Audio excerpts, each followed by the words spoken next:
The so-called Roman salute is performed by stretching forward the right hand, with palm down and fingers touching. Despite how often it is portrayed in modern historical media, this exact gesture is not featured in any of the ancient Roman sources or iconography. It owes its popularity to the works of a French neoclassical painter, Jacques-Louis David. His Oath of the Horatii is the earliest and most famous depiction of the salute. David's paintings were an inspiration to both Italian fascists and Hollywood. The first made the gesture popular among various nationalist movements. The second solidified its association with ancient Rome. David's original inspiration may have been Trajan's column, which depicts Roman soldiers acclaiming the emperor with raised hands. Another close thing in the actual Roman tradition is the ad locutio pose, used by orators to address the audience. It looks similar, but the hand position is different, and the whole motion is supposed to be more natural and less rigid. Hello guys, David Vose here again. Oh man. It is, it's still cold. It was so cold last night, and it's going to be cold tonight, down to 0, I think. And then now they're saying that tomorrow night will be a lot warmer. And I'm looking forward to spring, friends. I don't know about you guys, but I hope you're having a wonderful day. I really do. And friends, I hope you've been enjoying these videos. I think we might be able to outdo the last 2 videos today. This has given me a lot of material, this little hand gesture that, Elon did. We're going to tell you the truth. The whole truth and nothing but the truth. Yes, we're gonna. And I guarantee that it is not going to be something that some of you are going to want to hear.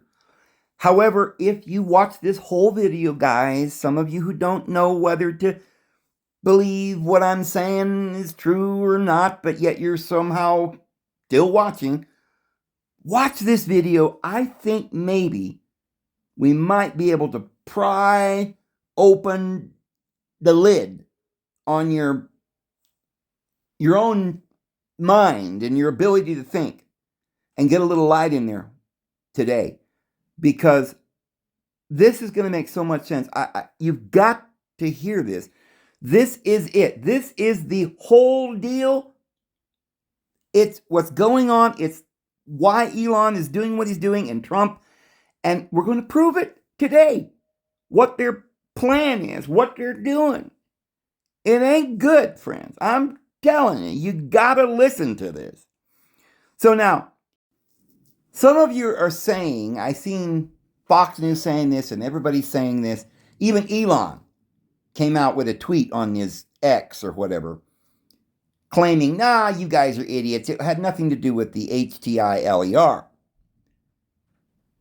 It was just a heartfelt thank you, and he waved hello or something.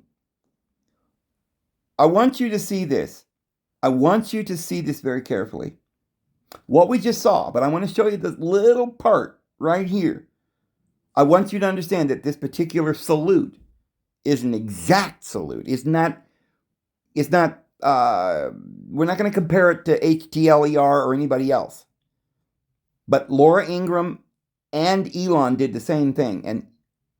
But I must say, Elon did it better.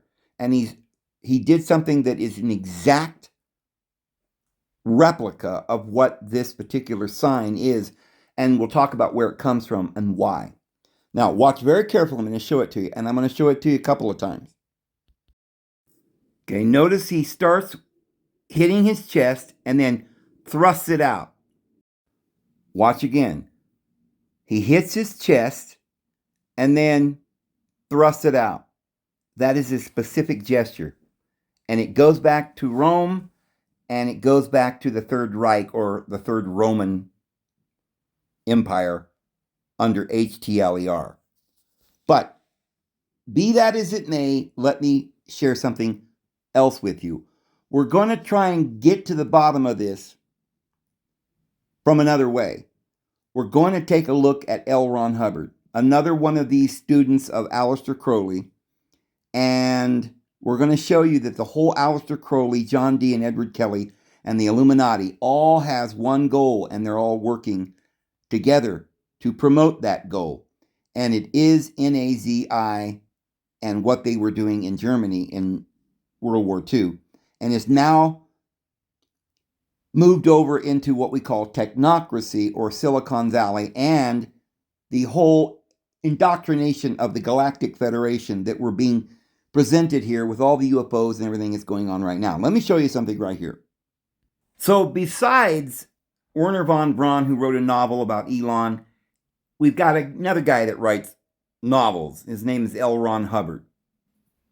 And if you look at his pictures when he's younger, he's the spitting image of one of these Bavarian individuals that we're always talking about.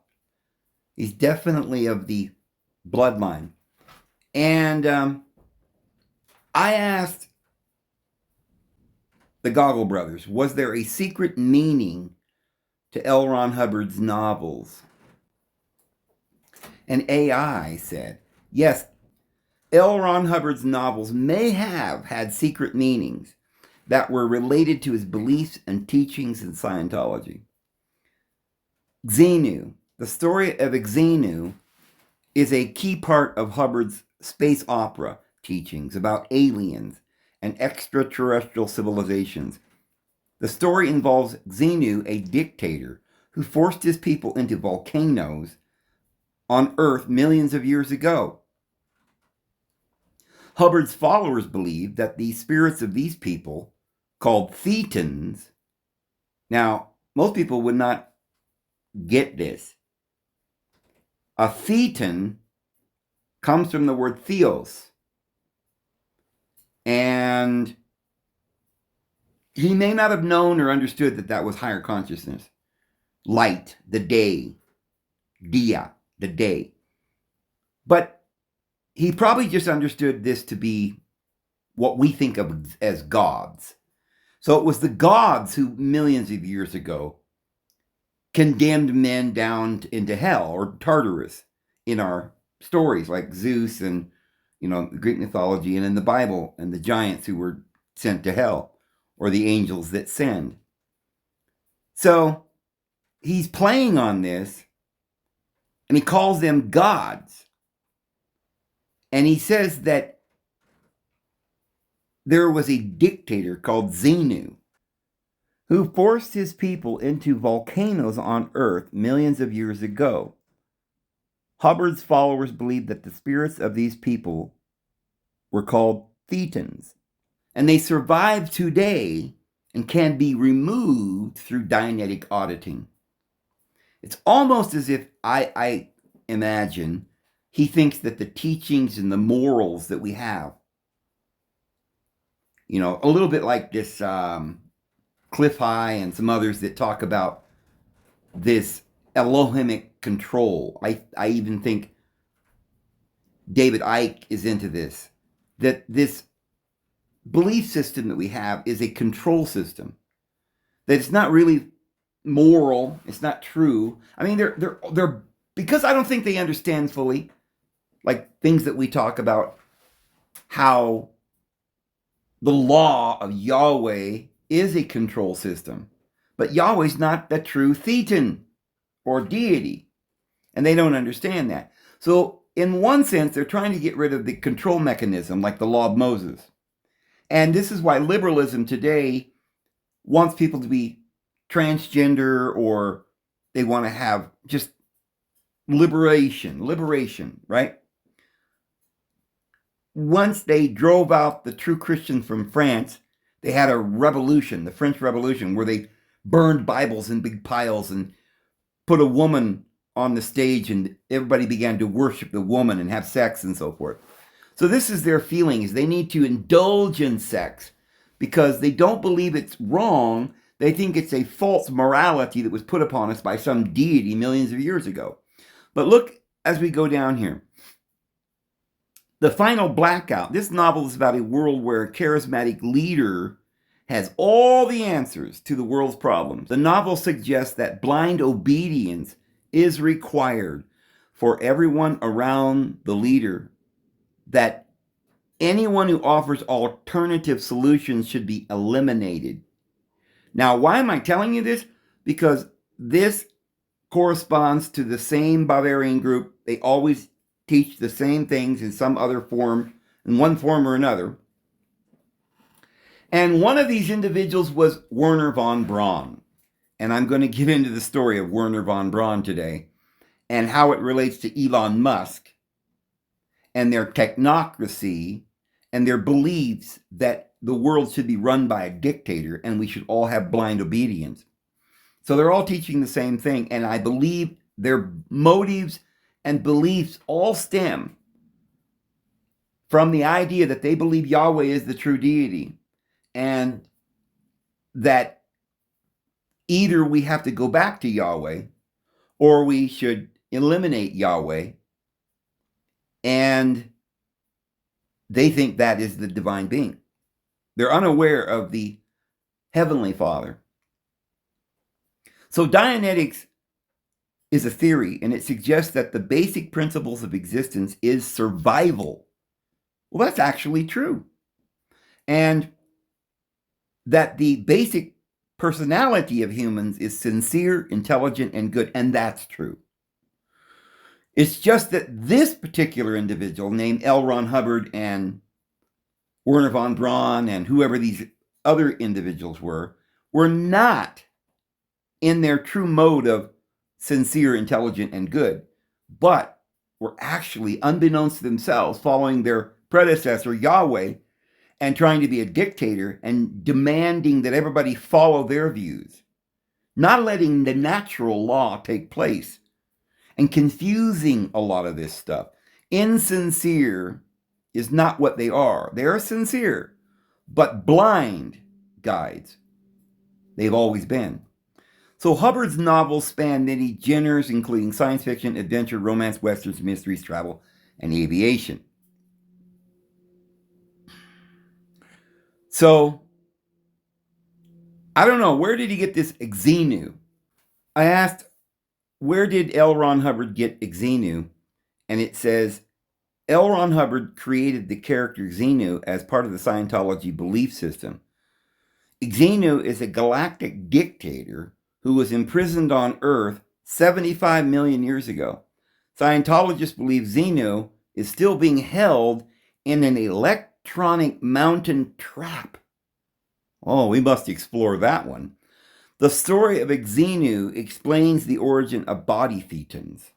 Body thetans. Remember, thetan comes from theos, zgatu, deities, which are believed to be clinging to humans and causing negative effects. Well, we would call them demons, which, the word demon does have the word dia in it. Diva, divine, theta.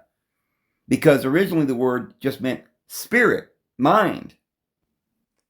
And theos really means higher mind, or mind, true mind, not the lower instinctual nature, but true mind. So then they would use the word demon not to mean an evil mind, but they would say it was an unclean demon or an unclean spirit. So there were minds, and mind itself was the divine. But then there are unclean or false minds, which is anger and evil and so forth. But they don't understand this. So the word theos, which is where we get the word Zeus, where now there's the Z, so maybe that's something with Xenu, and Anu, Enu. I'm just talking here. Scientologists must believe in Xenu and body thetans to progress in the bridge to total freedom. Very, very weird stuff. But let's find out what this electronic mountain trap is. So, Xenu, also called Xemu, and that's going to come out here in a little bit, that it's taken from some other novel which was originally Xenu or Xemnu or something, is a figure in the Church of Scientology's secret advanced technology. A sacred and esoteric teaching. According to the technology, Xenu was the extraterrestrial ruler of a galactic confederacy who brought billions of his people to Earth, then known as TJAC, in DC-8, like spacecraft 75 million years ago. stacked them around volcanoes, killed them with hydrogen bombs. Official Scientology scriptures hold that the thetans, immortal spirits, of these aliens adhere to humans, causing spiritual harm. These events are known within Scientology as Incident 2, and the traumatic memories associated with them as the Wall of Fire, or R6 implant. Oh, wait till you hear what the implant is. The narrative of Xenu is part of Scientologist teachings about extraterrestrial civilizations and alien interventions in earthly events, collectively described as space opera by L. Ron Hubbard. Hubbard detailed the story in Operating Thetan Level 3 in 1967, warning that the R6 implant, past trauma, see, there's a lot of these words that you may, like, what are you talking about? R6 implant. This, they believe, is some kind of a past trauma in all of human existence, 75 million years ago. And before that, like 5 billion years ago before that, there was another number one trauma that happened to all of us, like the Big Bang or something. And so it's been implanted into us to keep us slaves, which is basically this whole story, probably like our Bible and our indoctrinations in this world. Now, most people, when they read Dianetics, will think that it just goes back to some past lives, that you get cleared from trauma from some past lives. Well, it is, but their past lives go all the way back billions of years ago. And there were certain levels.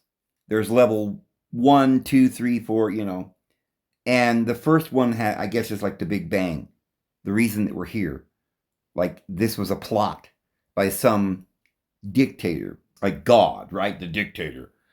And then 75 million years ago, there were these, well, you'll see the story here in a minute. So this past trauma was calculated to kill by pneumonia, etc. So I suppose it means pneumonia and other things. Anyone who attempts to solve it. Interesting. The Church of Scientology normally only reveals the Xenu story to members who have completed a lengthy sequence of courses costing large amounts of money. The Church avoids mention of Xenu in public statements and has gone to considerable efforts to maintain the story's confidentiality, including legal action on the grounds of copyright and trade secrecy. Officials of the Church of Scientology widely deny or try to hide the Xenu story. Despite this, much material on the Xenu has leaked to the public via court documents and copies of Hubbard's notes that have been distributed through the internet. In commentary on the impact of the Xenu text, academic scholars have discussed and analyzed Hubbard's writings, their place within Scientology in relationship to science fiction, UFO, religions, Gnosticism, creation myths, and so forth.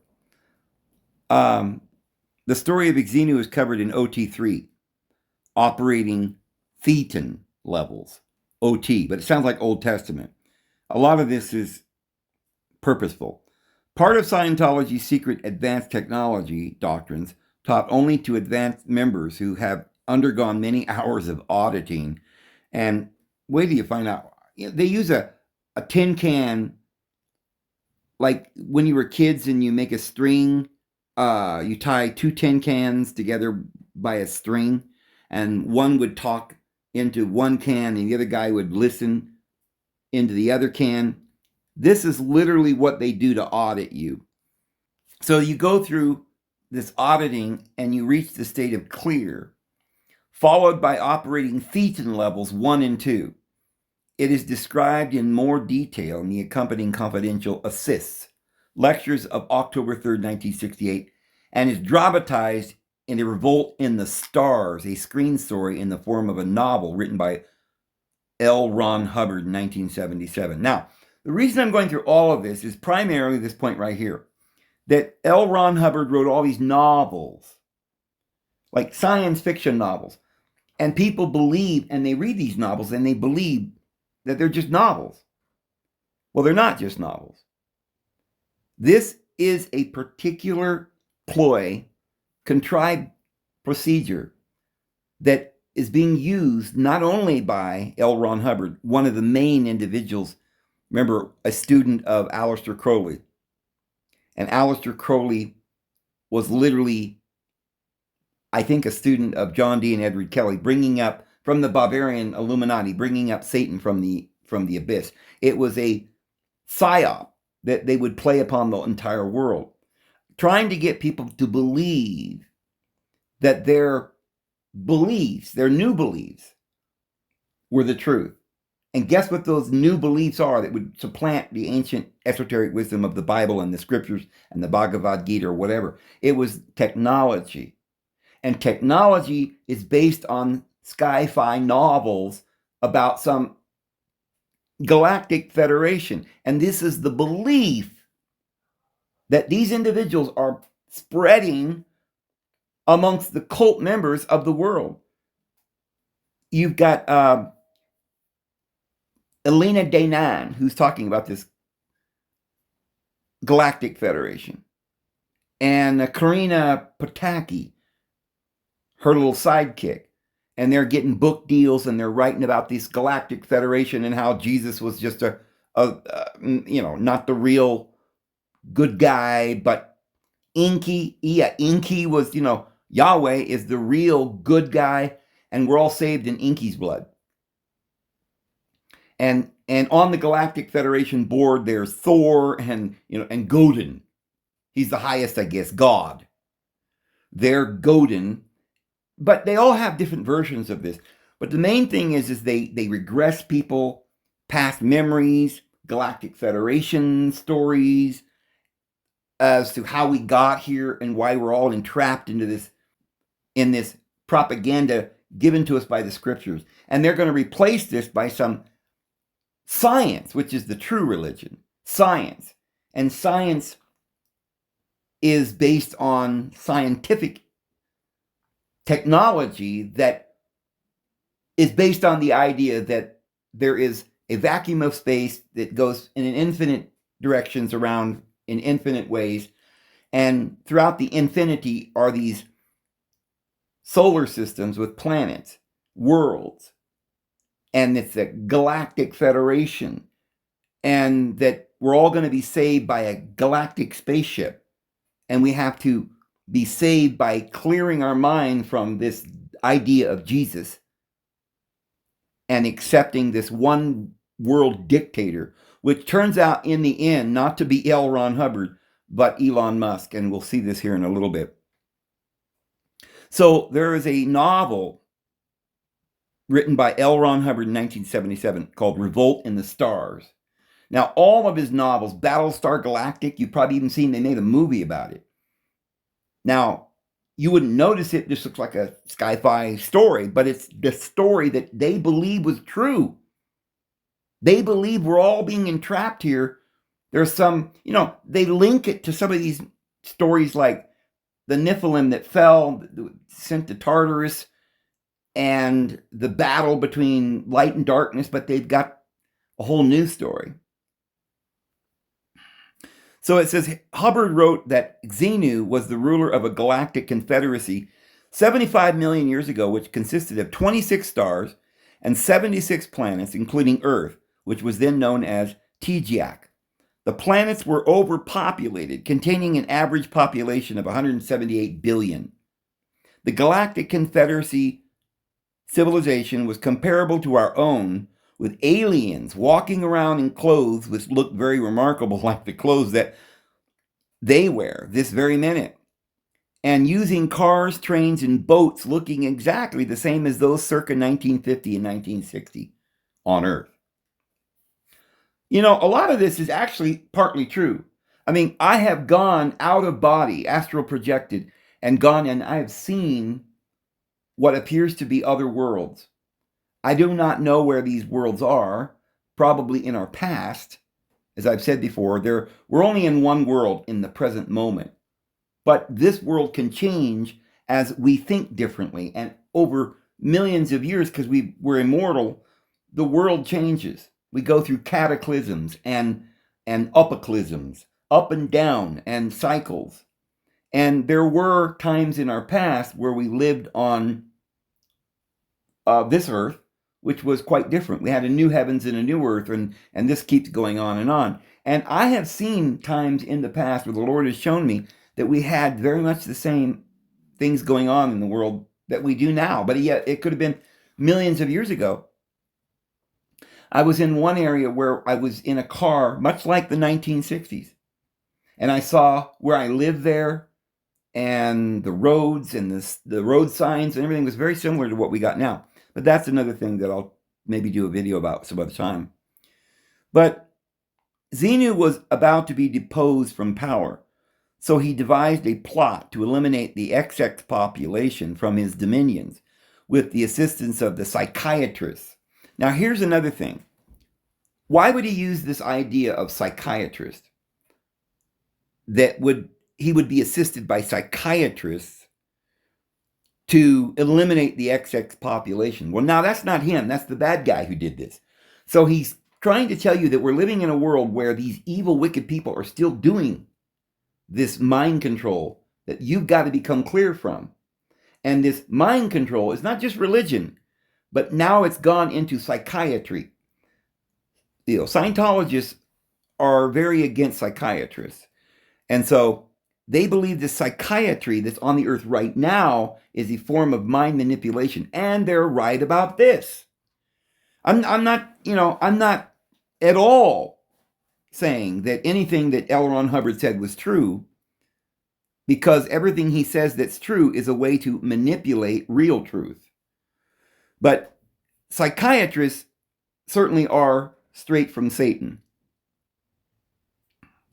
And he gathered billions of his citizens under the pretense of income tax. All this is what's actually going on today with income tax, psychiatry, doctors, is all part of the mind control. And he's actually right about this. And it says it paralyzed them and froze them into a mixture of alcohol and glycol to capture their souls. Well, is he saying that we're all addicted to alcohol and pills?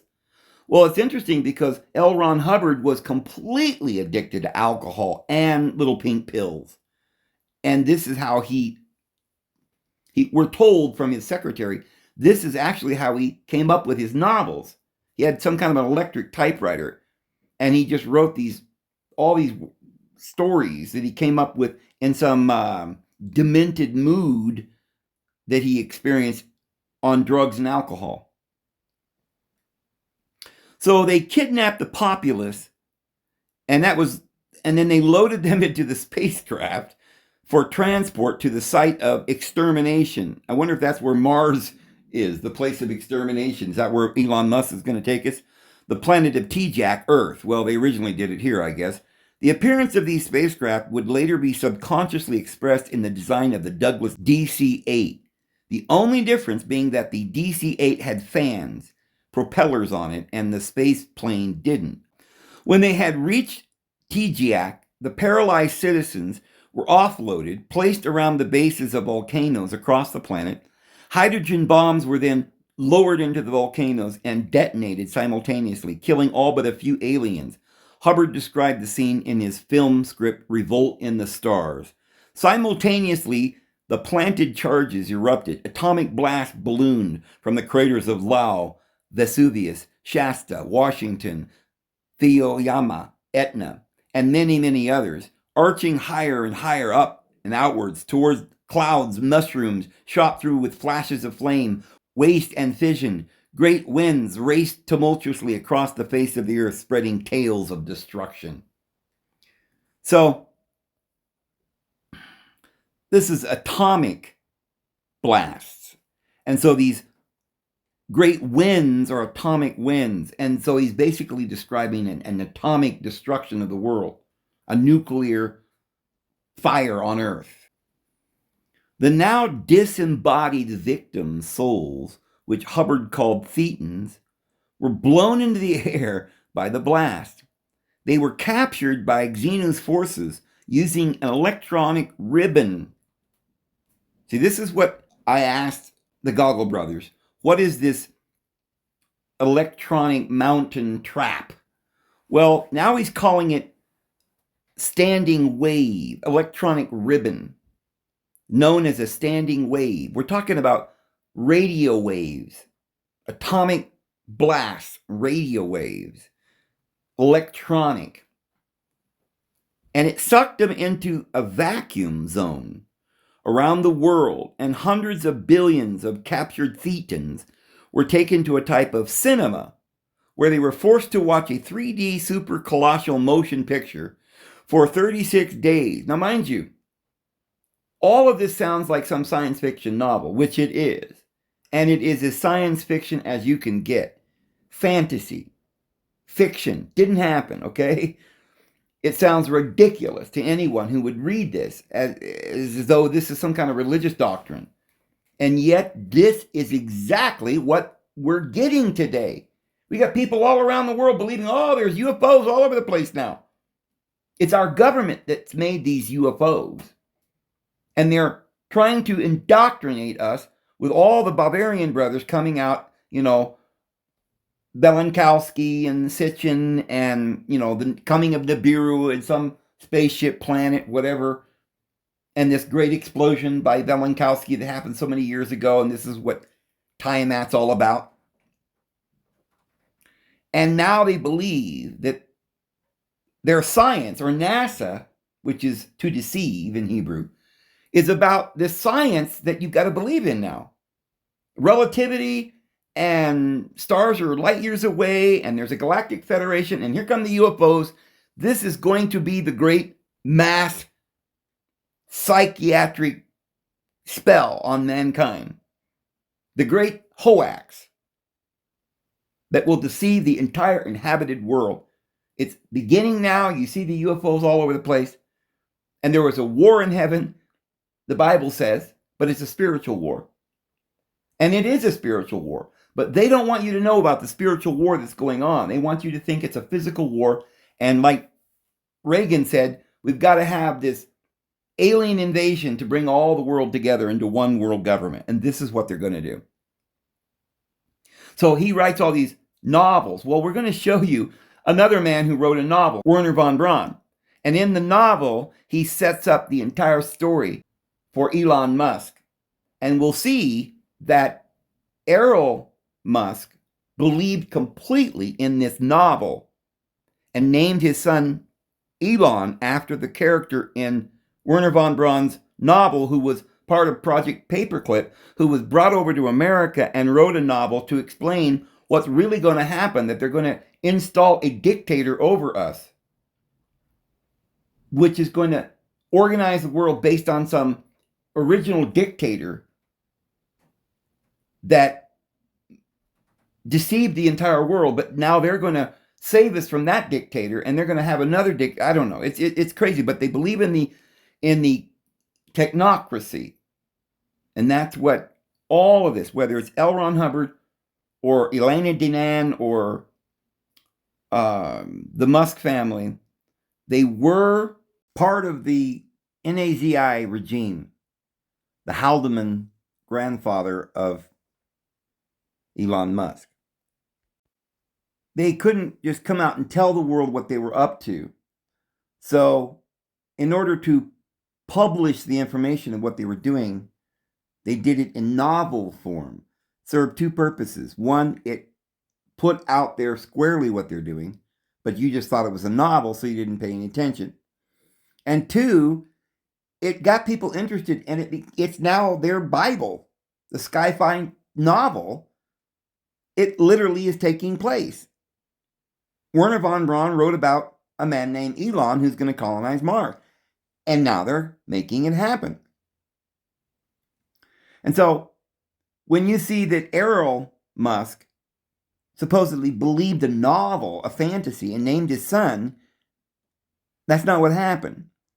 He was following the script. It's not a novel, it's a script. That's why they're making movies. It's a movie script but they're just making documentary movies about what they believe has happened in the past and what they're going to do in the future to make a technocracy over the earth. And Elon is the heir to that technocracy. Let's start in 1948 in Operation Paperclip. Was a classified program that the U.S. intelligence services executed at the end of World War II and for years after. And it brought over at least 1,600 Nazi engineers, scientists, and others over to the United States to help fight the Cold War. And one of those Nazis was a guy named Werner von Braun. And Werner von Braun invented the V2 rocket, which was otherwise known as the Vengeance rocket, and it terrorized London and Antwerp at the end of World War II.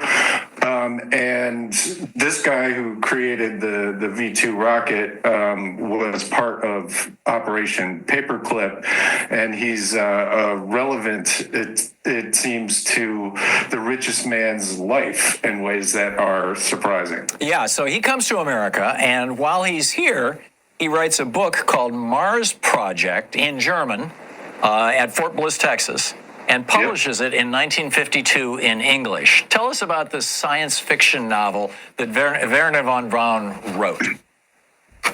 Yes, well, it's a science fiction novel, but it's a very technical science fiction book. The whole last third of it is real technical drawings, etc. Real by a rocket scientist. It was by one of the most famous rocket scientists in history. Right. He was a Nazi, but he was a legitimate rocket scientist. But he wrote this science fiction book called Mars Project. And in the book, there is a sort of figure on Earth who demands that we become multiplanetary, which is something Elon Musk says constantly, and that we have to colonize Mars. Well, it turns out when you get to Mars, there's a colony there already, and the leader. What's that? In the novel, yeah. In the novel, yes. We're not breaking news here. Yes, in the novel, you get there and there's a colony, and the leader of the colony is the Elon. ELON. ELON, the Elon. And so you may think, well, that's a strange coincidence.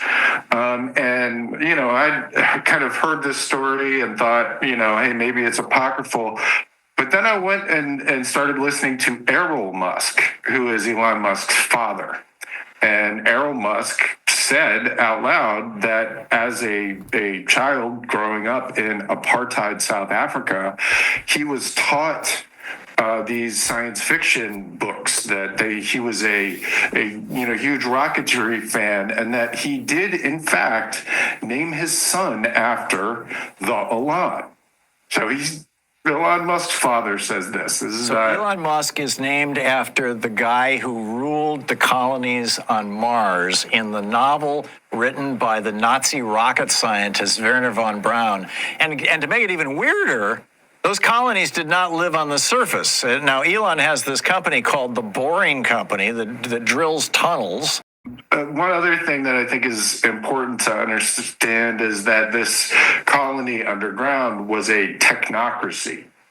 So it was, the Elon was basically the dictator, but his court of jesters, as it were, and people around him were all technocrats, engineers and scientists, etc., because he considered those people to be the only people who really should be involved in such, difficult. It was kind of a benevolent dictatorship, essentially. Exactly, and something to know about Elon Musk is that his maternal grandfather, Joshua Haldeman, was literally the leader of a pro-Hitler fascist movement in the 30s and 40s called Technocracy Inc.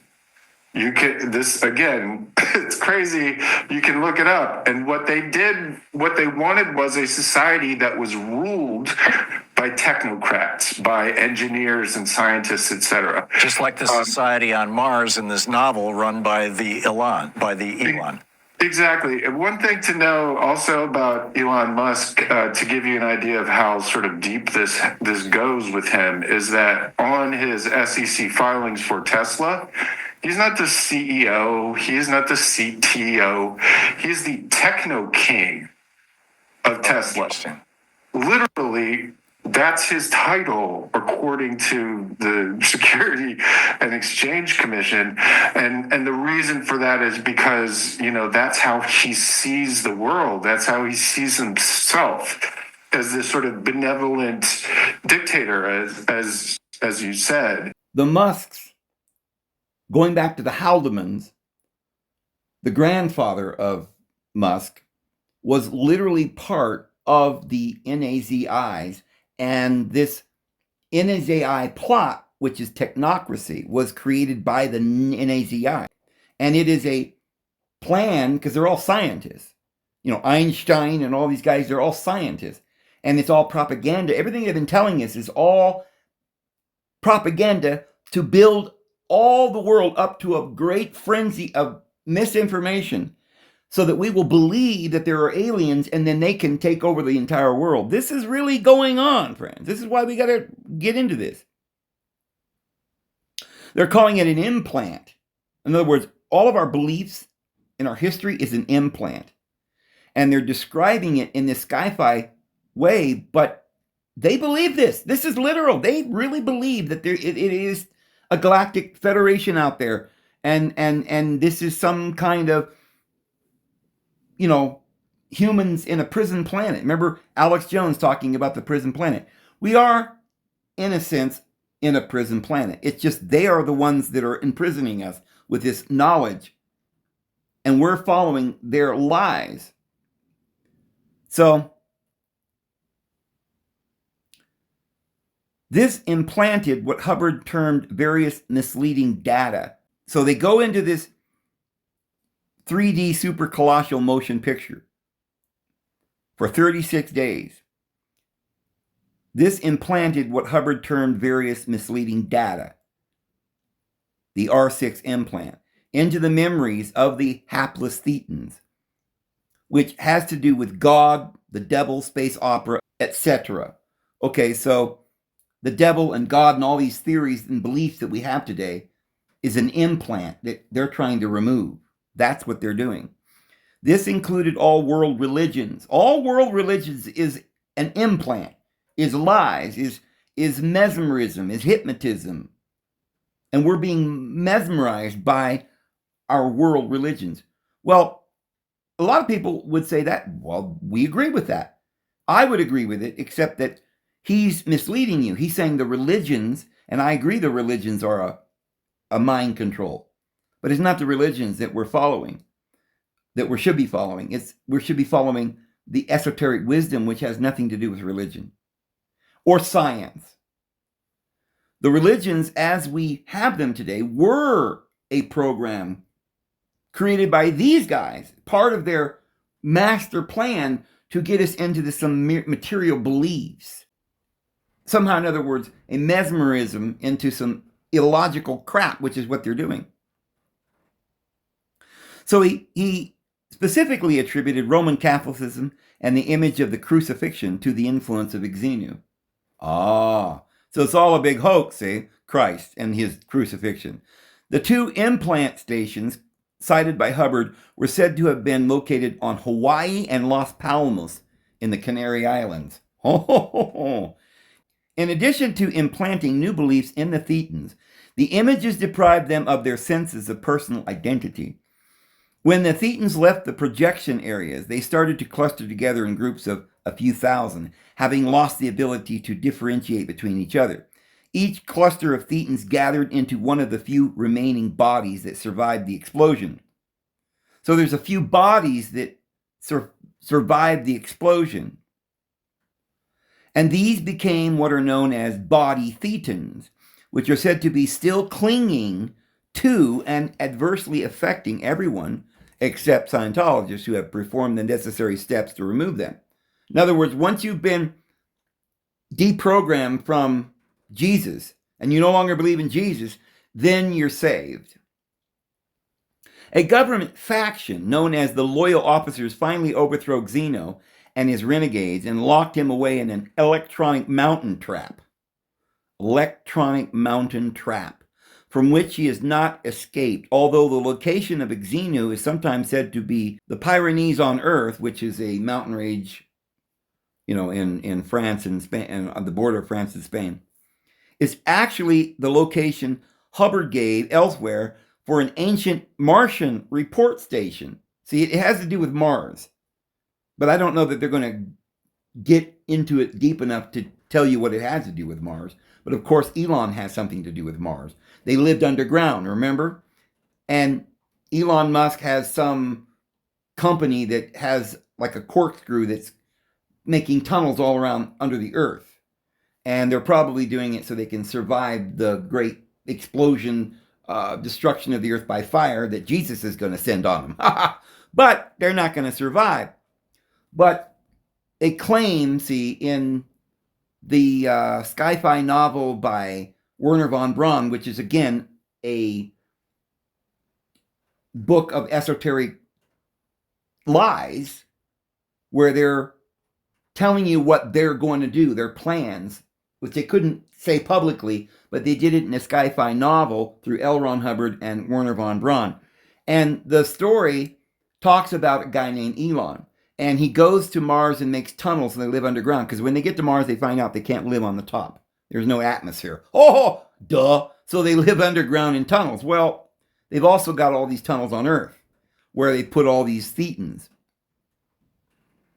So TGAC was subsequently abandoned by the Galactic Confederacy and remains a pariah prison planet to this day, although it has suffered repeatedly from incursions by alien invader forces since the time. So, and then it goes on to tell you how much it costs, like $77,000 or something like that to get the course. Scientology doctrine. Within Scientology, the Xenu story is referred to as the Wall of Fire or the incident. Number 2, Hubbard attached tremendous importance to it, saying that it constituted the secrets of a disaster which resulted in the decay of life as we know it in this sector of the galaxy. The broad outlines in the story that 75 million years ago, a great catastrophe happened in the sector of the galaxy which caused profoundly negative effects for everyone since then are told to lower-level Scientologists, but the details are strictly confidential. The OT3 document asserts that Hubbard entered the Wall of Fire but emerged alive, probably the only one to have ever done so in 75 million years. He first publicly announced this breakthrough in Ron's Journal 67, the RJ 67, a taped lecture recorded on September 20th, 1967. And anyway, it goes on, and it says, the implant is calculated to kill by pneumonia anyone who attempts to solve it. So in other words, I think what he's saying is all the illnesses on the earth is killing us physically, because some emotional trauma that we've had in the past. And if you try to work your way through this emotional trauma, you cannot without their help, because you've got to get over your idea and your belief of Jesus. If you can get over your belief in Jesus and you could throw the Lord Jesus out of your mind, they don't want you to throw God out of your mind. They believe in God or the Thetans, but you've got to get rid of the idea of Jesus.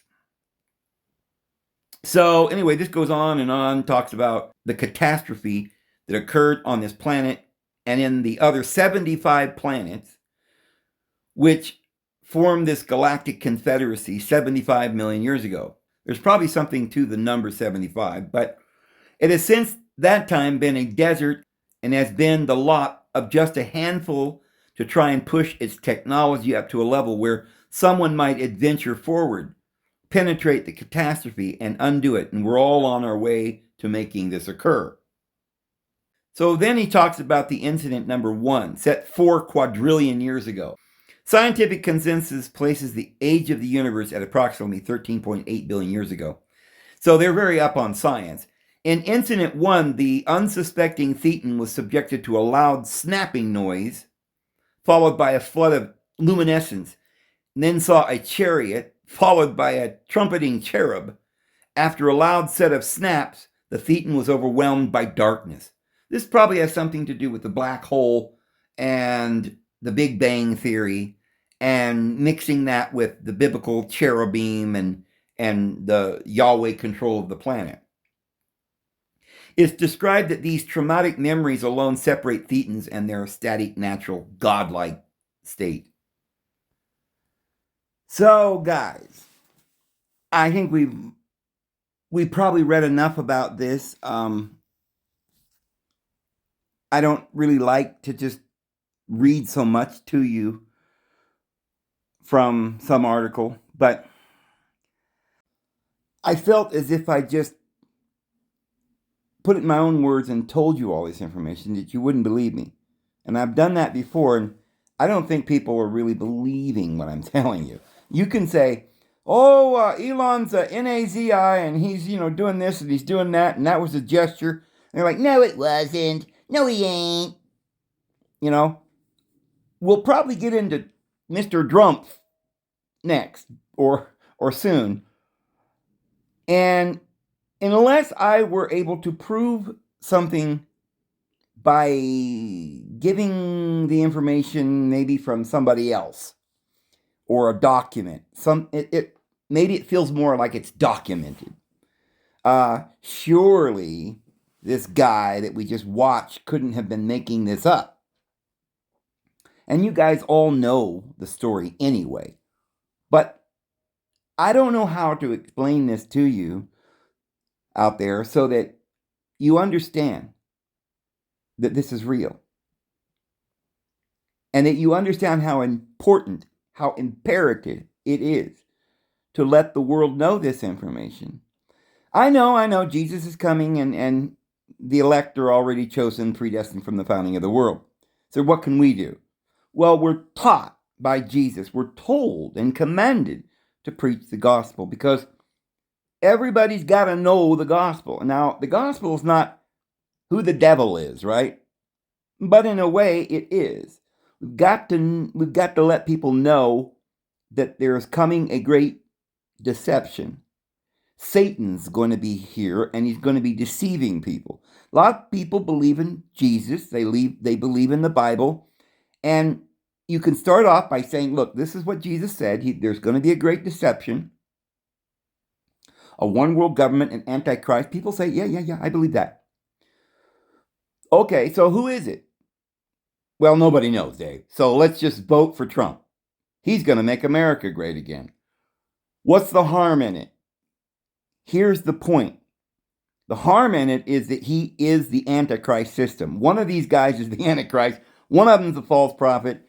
And, I know it could still be a lot of your favorite options for the Antichrist is the Pope or this or that. Some of you now, you think it's Elon. Some of you think it's Obama or something. I don't know. But I guarantee you, they're all in on this together. And it looks like Trump, in my opinion, might actually be standing in for Satan himself, the son of destruction.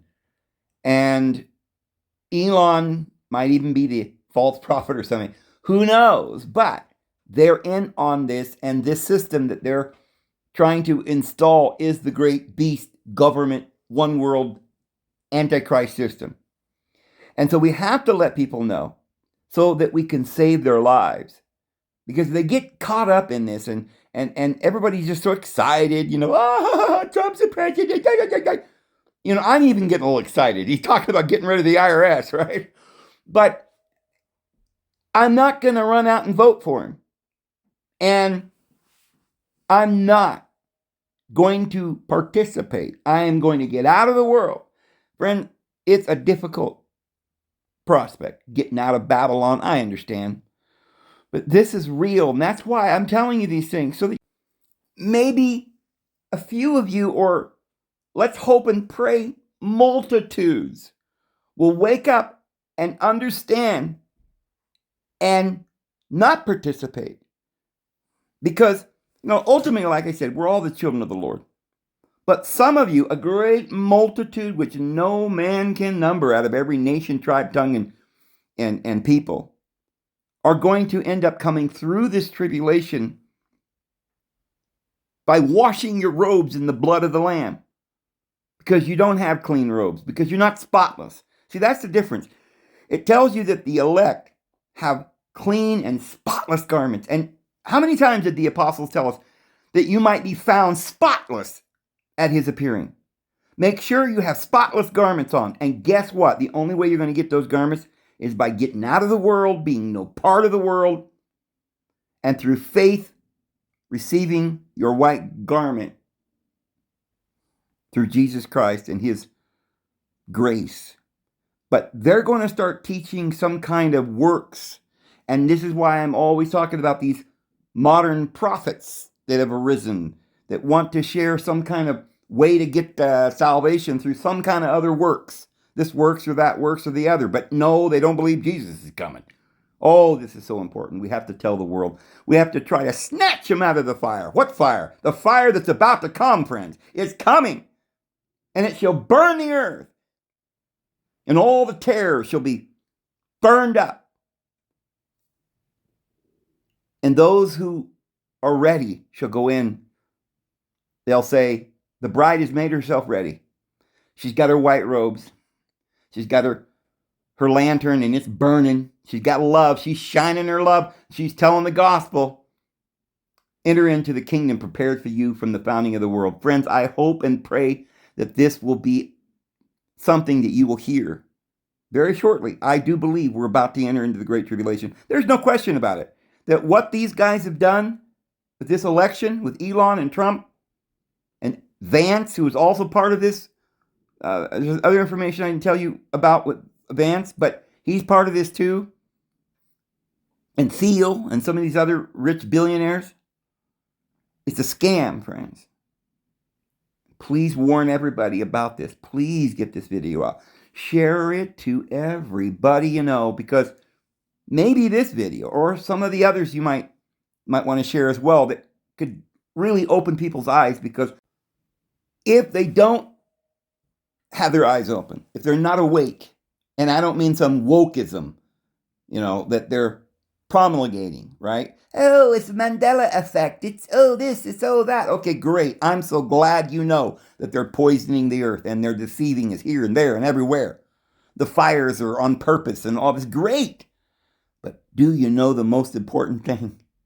That Jesus Christ is real. He's coming soon. And Satan is trying to deceive you. Don't be deceived. Don't participate. Don't run down to the FEMA camp and get your commodities.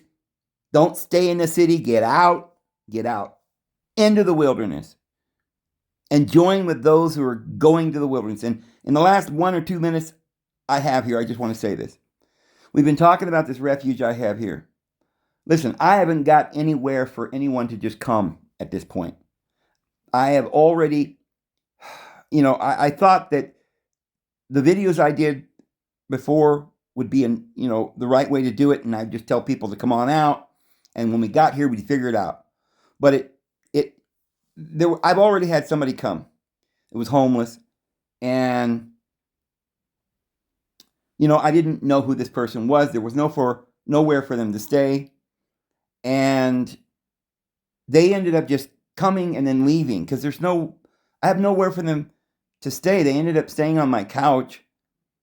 And, it was a disaster, friends. I'll tell you about that some other time. But the point is this. I've come to realize that what I need from all of you is everything you can do, because this is big, right? Share the videos, but I really need for someone of you out there, as many as possible, but at least 1, 2, 3, somebody has got the skills, maybe a carpenter, because we need like bunk beds, or we need some place for people to get out of the rain, out of the cold, maybe a bunkhouse, because there's a lot of people that probably won't have anywhere to go. They don't have a camper. They don't have anything, and they might not even have any clothes on their back, but we need to provide for them food, shelter, blankets and things like that. If any of you can donate these things, drop them off. But before that happens, before anybody comes out here without a camper or anything like that, what I'm asking is for somebody out there, please, man, got to be somebody that could come out and donate their time. Maybe they might have a few dollars to go buy some boards or something, some plywood or some tin or some nails. I have a hammer and some things, but you might bring some tools, and let's get a small building to start with, at least, where people can go in. Maybe I've got a wood stove that we could put in there, but if somebody had any way to donate these things and bring it out here and help build it may just take a couple of days to build a big bunkhouse for people that don't, when they get out here, they don't have anywhere to sleep, anywhere to lay their head. Really, it might cost a few $1,000s at the very most. I mean, we can go get boards and plywood or whatever we got to get. We got to make some shelters, because there's going to be people coming out that don't have anywhere to stay, or they won't even have any food if you can bring food when you come.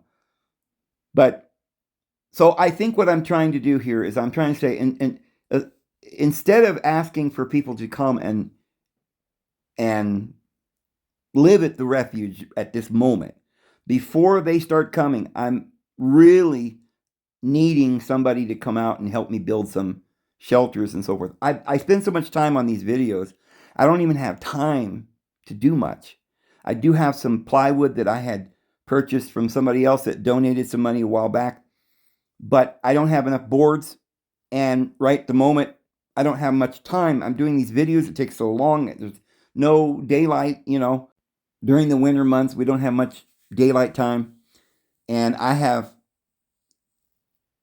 very little time as it is. And I don't have any income or resources to do all this myself. But I know the Lord has told me that this has to be done. So I'm just assuming that there are going to be some people that will help me to do this. So let's do first things first. If any of you feel that you could come and maybe camp out for a few days and help me build a bunkhouse, is what I'm thinking. And we can get a wood stove in there and stuff. If you have any money to donate to that project, or any food and clothing and blankets and stuff like this, this is what we're going to need. Another thing is that I had bought a whole bunch of grain that the Lord had me to purchase.